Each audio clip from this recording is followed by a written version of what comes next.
denote the energy and gravitational constant, then E by G has a dimension of ஈங்கிறது energy, ஜிங்கிறது gravitational constant நமக்கு தெரியும். So E by ஜியோட dimension கேட்டிருக்காங்க. அப்போ ஈக்கு தனியாக நீங்கள் டைமென்ஷன் ஃபைண்ட் பண்ணணும், ஜிக்கு தனியாக கண்டுபிடிக்கணும், லாஸ்ட்டாக ரெண்டுமே டிவைட் பண்ணணும்.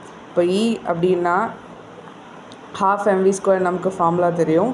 ஸோ எம்முக்கு எம் போட்டாச்சு, அண்டு வால்யூம்க்கு வந்து ஸ்கொயர் இருக்கிறதுனால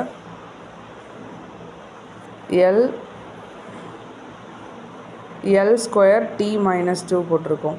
ஸோ இங்கே ஃபோர்ஸ் நம்ம ஏற்கனவே தெரியும், ஃபோர்ஸ்னால் mLT பவர் -2 வரும். அண்ட் ஆருக்கு வந்து எல் போடும், ஆர் ஸ்கொயருங்கிறதுனால எல் ஸ்கொயர் டிவைடட் பை m1க்கு ஒரு m, m2க்கு ஒரு m, ஸோ 2m வருமா.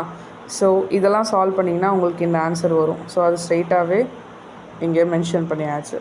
ஸோ இது ஈயோட டைமென்ஷன், இது ஜியோட டைமென்ஷன், ரெண்டுமே நீங்கள் கேன்சல் பண்ணிங்கன்னா உங்களுக்கு ரிசல்ட் பார்த்தீங்கன்னா இந்த -1 மேலே மூவ் ஆச்சுன்னா +1 ஆகும். ஸோ m பவர் 2 எல், இந்த +3 மேலே மூவ் ஆச்சுன்னா -3, so L -1 and T cancel ஆச்சுன்னா அது t பவர் 0ன்னு மென்ஷன் பண்ணுறாங்க. ஸோ ஆப்ஷனில் வந்து t பவர் 0 மென்ஷன் ஆகிருக்கு.